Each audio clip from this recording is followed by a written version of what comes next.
Welcome to July 2025 Desert Cottage Garden Tour. It's looking really good out here. This is my best garden at the moment because it's finished.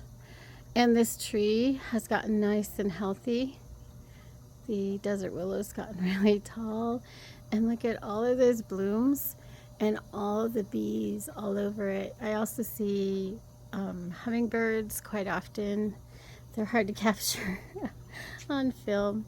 Our Leland cypress trees out front have healed up from the winter. They're doing really well. My pear tree's got some pears.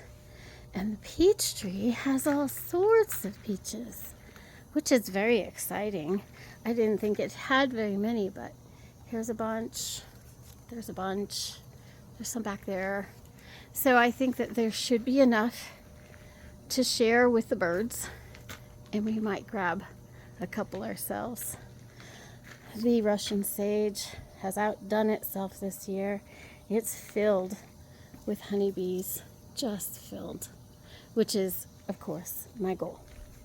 But yeah, it's doing really well. We've got, here's a little one here. My little honeybees, they're not mine. I don't know where they live, but I feed them, and they're my friends. I have never been bothered by any of them, but I also take good care of them, and I think they know that. They're my buddies. The roses are quiet right now, but healthy. It's just too hot out for them to be setting blooms. When it cools down a little bit, they'll set some more blooms. Let's see, the juniper tree is doing wonderful. The lavender here needs to rebloom. I think it's time to trim them. And the grasses out front, they're struggling a little bit. It's pretty hot. It's not just hot, the UV rays are bad. We are above dangerous. We're at like 13 every day, so definitely cover up. And it's taking a toll on the little plants as well. Plum trees, does anyone have any suggestions for me? Because I've had these plum trees and they give me 1 plum or 2 a year. I'm not sure. They're super healthy. They're doing fine.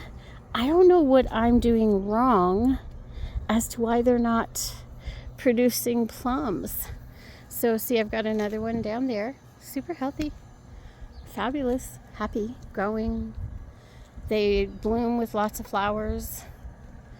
And then we get 1 plum, which I need to pull off for my husband so he can have 1 plum this year. All right. Hang on. Okay, now we're at the other side of the front.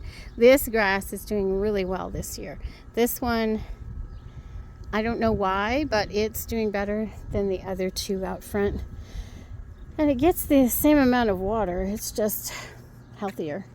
And this little plant here, I saw a hummingbird on it earlier, and I couldn't film it. I was watering.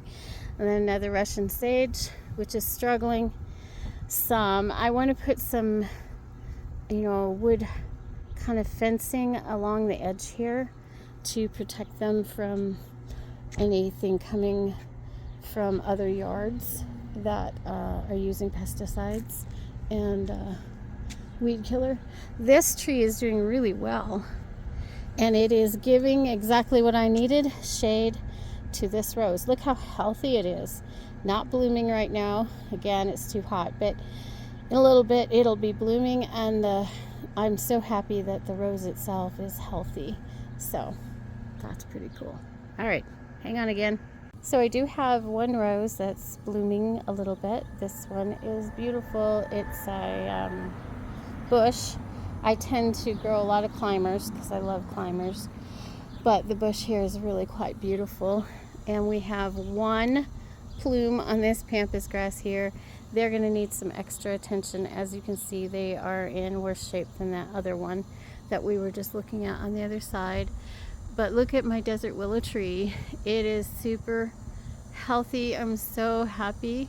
I'm hoping it will hold out and be really good again next year. But I've really, really enjoyed the blooms on this tree this year.